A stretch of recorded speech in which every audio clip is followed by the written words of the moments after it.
At this point in time, everyone and their grandmas knows what McDonald's is. The fast food restaurant is famous for their chicken nuggets, french fries, and Big Macs. But what if I told you that there was a dark side hidden behind all the colorful characters? What if I tell you that the truth may frighten even the most bravest man in the world? So, join me as today we will unveil the dark truth about McDonald's and the story called McDonald's Madness. I slowly brought my old beat-up sedan to a halt as I waited for one of the McDonald's employees to hand me my morning grub.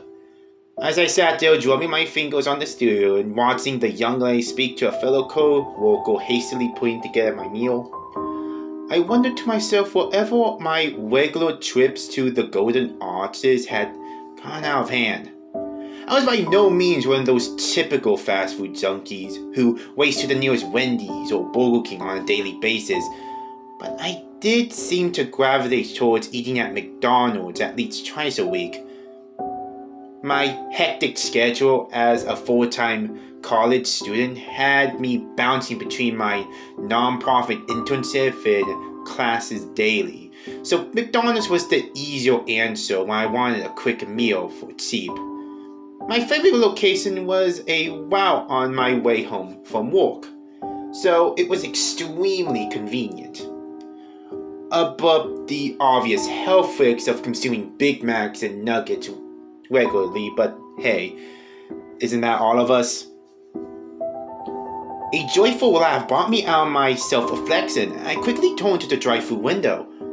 I nearly jumped out of my seat when the bright, smiling face of Ronald McDonald greeted me.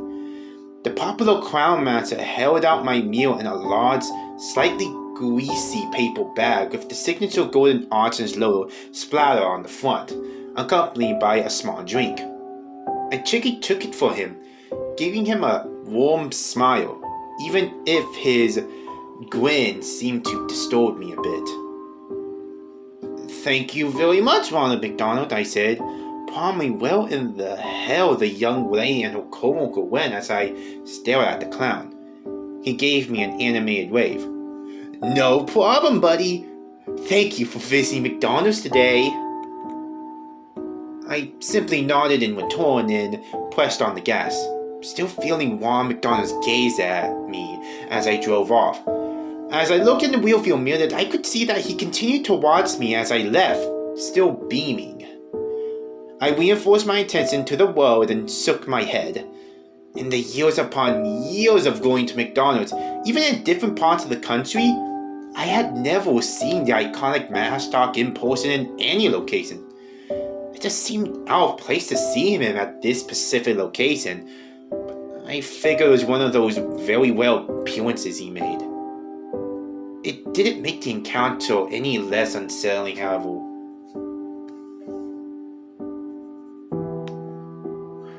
Weird, I thought, glazing at my food sitting on the seat next to me.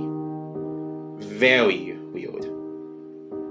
Approaching my house, I noticed that my dad's Lexus was absent from the driveway. Realization sparked through my mind. Instantly, I remember that both he and my mom mentioned that they would pay a visit to my grandma a few miles away, helping her with a few things around her apartment. I pulled onto the driveway, turning off my headlights as I sighed. I sneaked up my backpack from the back seat and picked up my meal, heading to the house. Upon entering, I noticed that my parents had oddly left all the lights off. It was normal for them to leave a few lights on, like the main fixture in the kitchen or the decorative lamp in the living room, when leaving the house. So, being met by an abyss-like darkness as I came through the front door was a little scary. Carefully watching my steps as I knew our inquisitive cat spooks would be investigating the unknown person coming inside, I felt the little cat grazed my leg and pulled softly, and I gingerly stepped around the feline. "Hey, Spooks," I said, feeling the tabby Myuu in acknowledgement, recognizing that his human friend had come home. I sidestepped his small form and found my way to the huge lamp next to the couch, and quickly flicked on the light switch.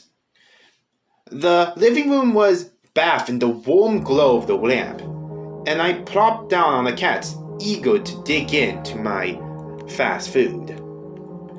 My father had apparently been watching the news before my parents left, because when I switched the television on, it was on his favorite channel, MSNBC, and one of the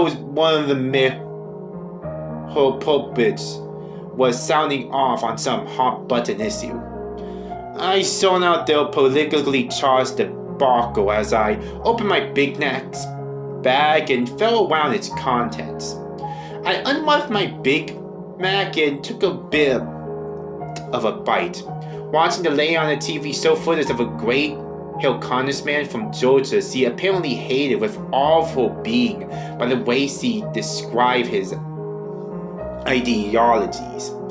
As he spoke about the congressman in hawkish passing on foreign policy, I reached into the bag for some fries when I was surprised to find something underneath the red fry carton. At the very bottom is a jumble of napkins and ketchup packets. My fingers grazed the object. Thinking it was a Happy Meal toy mistakenly placed in my order, I took it out of the bag. Curiously, I found that it was not a licensed toy of any kind, but a simple CD in a plastic case. I unwrapped it and turned it over in my hand. Written on it in what appeared to be black Sharpie ink were the words, "McDonald's Madness." I flipped it over, trying to decipher whatever had anything else as a DVD movie would, like a copyright symbol or a year or even a small McDonald's logo, hidden somewhere, but there was nothing. What the hell is this? I asked myself. Deciding that maybe somebody clearly had put it in my bag as some wink attempt at an unexpected dad at a customer's expense, I sat down without another thought. I didn't want to entertain the idea of figuring it out, but the more I ate and tried to ignore the disc, my curiosity became overwhelming. My instincts peaked to the fullest extent, and the DVD player underneath the flat screen begged me to insert the mysterious disc.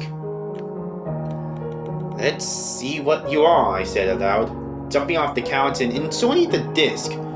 To my surprise, the screen turned blue, and then a DVD-like menu had appeared across my screen.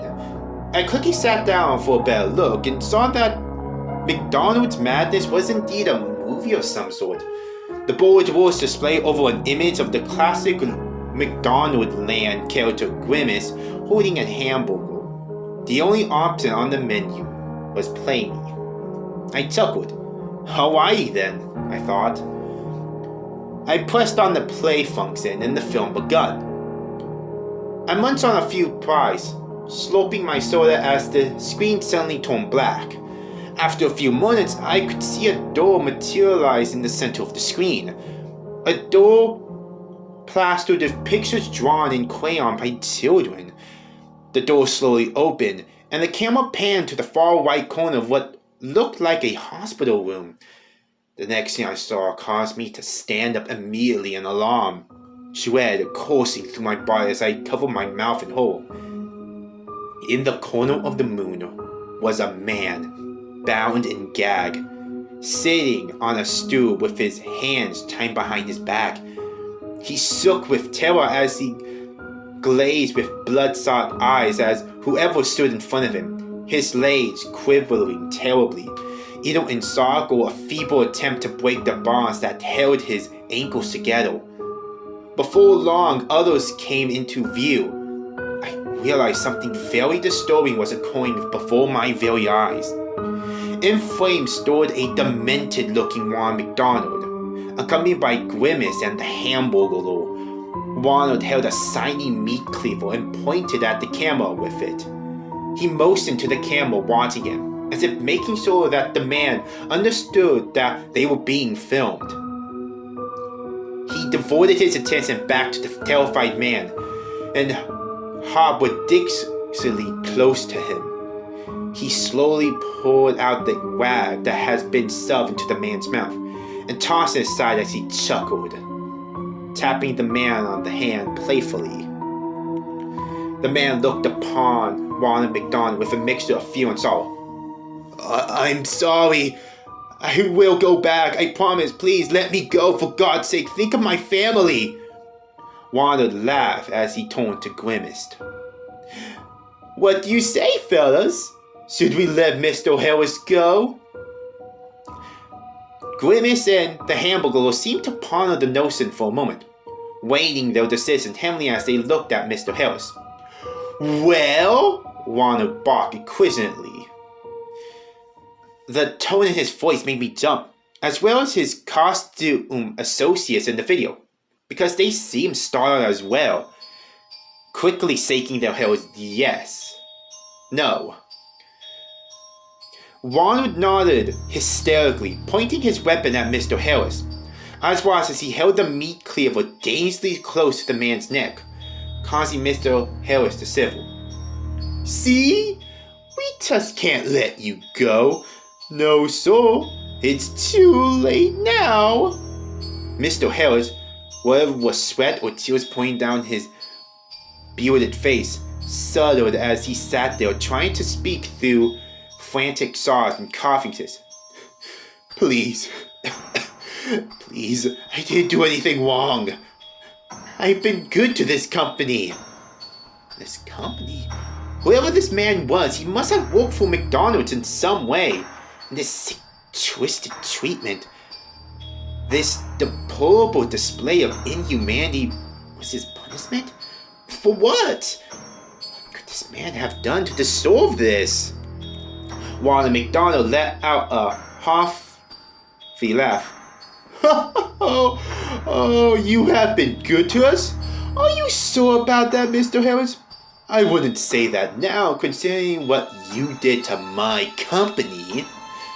Mr. Harris snarled angrily, the last of the crackling embers of fire that remained within him exploding from this person, showing Ronald he still had some fight left in him. No, I didn't do a damn thing. It was you. He motioned to the other McDonald Land characters. And these freaks that did this company wrong. What you have done is inexcusable. That's why I left McDonald's. To let people know the truth. Ronald, almost like a king cobra striking the air between its position and its prey, got close up to Mr. Harris's face, nose to nose with the man. He ran the cleaver through Mr. Harris's disheveled, salt and pepper hair, grinning maliciously. That's enough for us to act, Mr. Harris. You know that. You knew that the moment you signed up to become our corporate spin doctor. You knew you uncover things.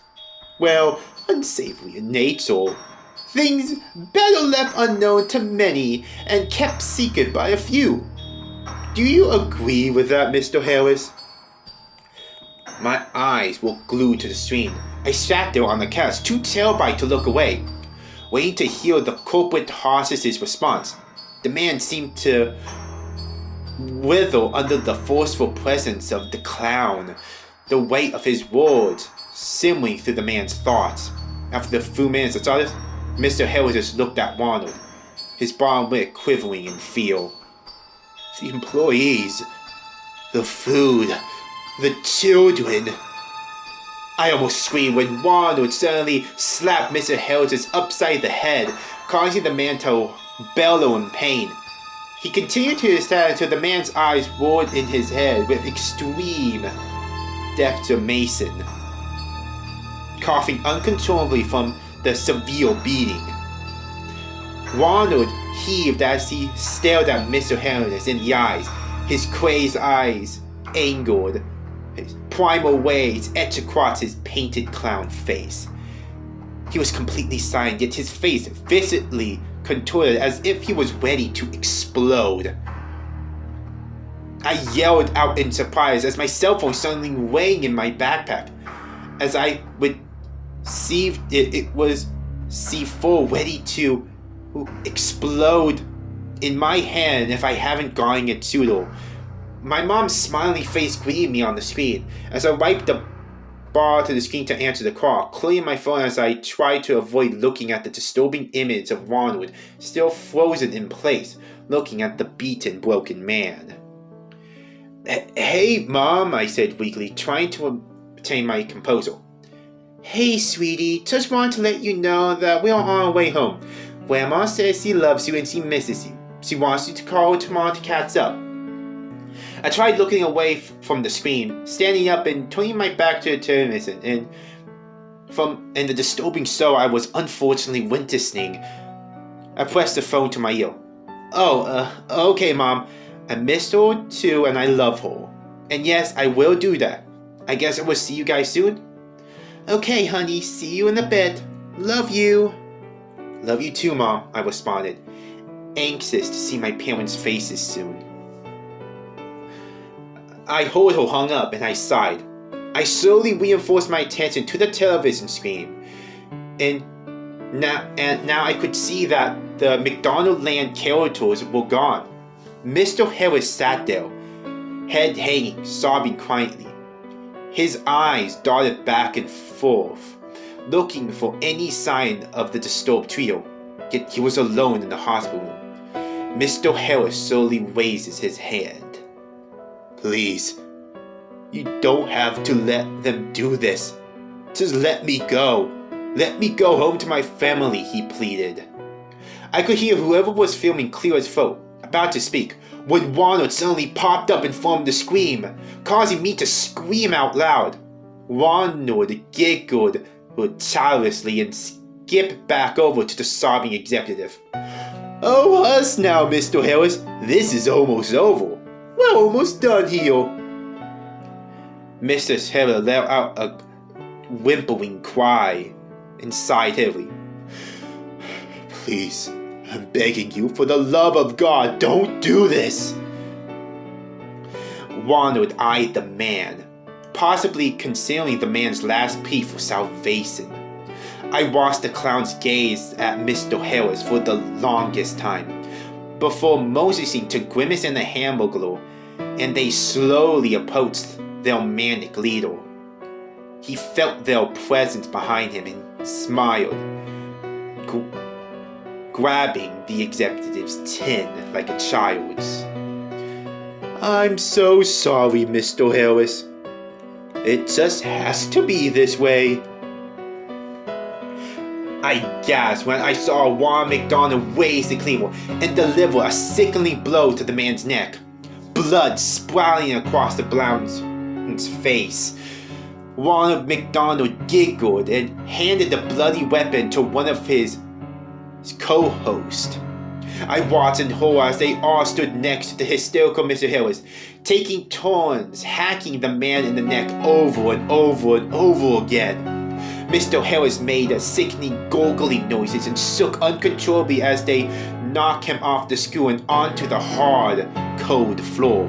Within moments, with the Hamburger delivering the final blow, they cut the man's head clean off his shoulders, kicking it to the side like a football as they all laughed hysterically.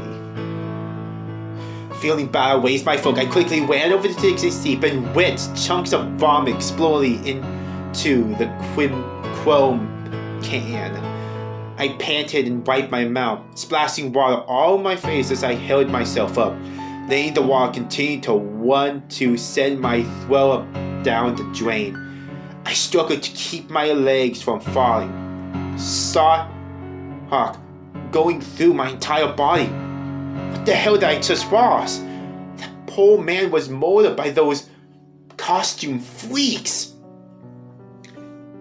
I slowly and hesitantly walked back to the living room, and on the screen I could see that all 3 of the McDonald's Land characters stood over the decapitated executive, completely silent. Like cameras, they slowly swerved their heads to face me. Unable to move the sealed creepiness of their demeanor, I stared back at them, waiting for something to happen. For the moment, it felt as if I looked back at mannequins, at unmoving artificial figures frozen in time on screen. Ron McDonald's waxy face seemed even more fake than his costume friends, appearing to be made of shiny plastic like a Happy Meal toy. Grimace and the Hamburger stood on either side of the clown, their hands on their sides with goofy expressions. Then, just like that, the disturbing image faded to black. I stood there, shaken to the core, trying to comprehend the sickening event that had just transpired. After a minute or two, I retrieved the twisted home movie from the DVD player and sat down, barely able to hold onto the evil disc. Whatever this film was, I knew that I was not supposed to have seen it. What McDonald's Madness was a murder caught on tape. A diabolical, brutal murder encouraged by McDonald's. As I comprehend this, it became apparent that not only was this insane, but depravedly cunning as well. Absolutely nobody would believe this horror tale of corporate-sponsored manslaughter. Yet I did have the disc, the one piece of evidence that could validate the entire story. The distant sound of the dead boy being slid out of his locked position on the floor caused me to leap in the air, frightened. When I saw it was my parents juggling groceries, a wave of relief washed over me. Quickly placing a disc onto the crumpled McDonald's, I walked over to them. "Hey guys," I said weakly, trying to hide the obvious look of fear upon my face. With one look, they could tell that something was wrong. I was never really good at lying. Concern dominating their expressions, they questioned me extensively, trying to see what was the matter. That's when I showed them the mysterious disc I was given, and I played the gruesome film once more. Within moments of watching it, my mother put me aside as my father called the police. When McDonald's Madness was viewed by the police department, they identified Mr. Harris as former McDonald's public relations executive Charles Thomas Harris, who had gone missing on a boating trip in 2007. During this trip, a lost storm was said to have claimed his life and 2 of his associates, capsizing the boat in the Gulf of Mexico.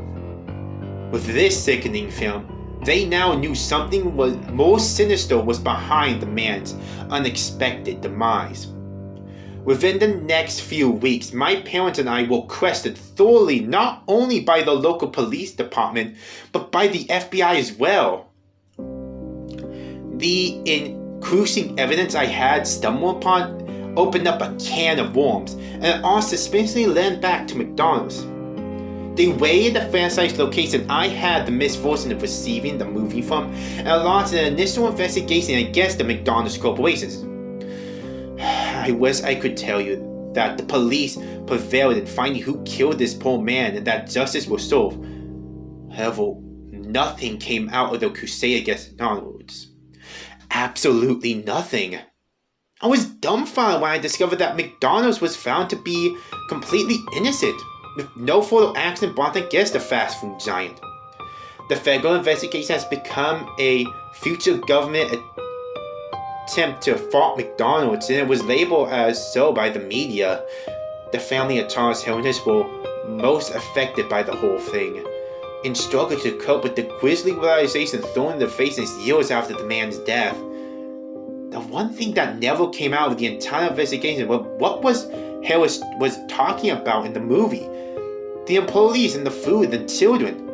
law enforcement never found out what he was referring to, and McDonald's lawyers had no comment on the man's odd allegations against the company.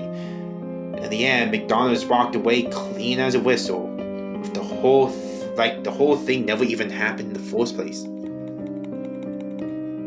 I can't say for sure what McDonald's really did that Harris discovered, but what I can say is what happened on that film. In my family, I saw it with our own eyes. A man tortured and murdered by a crazy McDonald's cart, carrying out some form of twisted justice upon the supposed company traitor. That this fast food giant was somehow behind this sick plot to cover something up that this man knew. As I think of all this today, I am thankful that the authorities kept our identities confidential. Yet I have a firm belief that the damage has been done. That McDonald's is coming after my family. How do I know this? Well, I feel like we're being watched. We'll be going out with about our daily lives or right here at home. I can feel this sinister presence waiting in the wings, waiting to take action against us. I don't know if I will truly ever feel safe after McDonald's madness.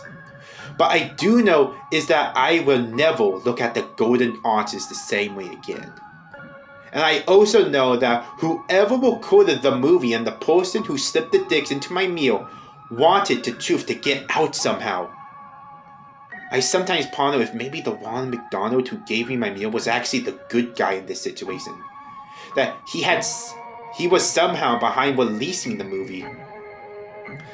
I still wonder if maybe he escaped the clutches of McDonald's, or maybe they already killed him too. If anything is to be taken away from this story, is as this. Somewhere, somebody knows the entire truth behind the death of Charles Harris, and what the company is hiding. And I pray that that person is still alive and figuring out what move to take against this facade of an all-American fast food company that manipulated people from all walks in life, especially children, chipping away at the colorful, kind walls of community and goodwill that McDonald's hides behind. Hopefully one day, showing the world that McDonald's is much worse than we previously feared.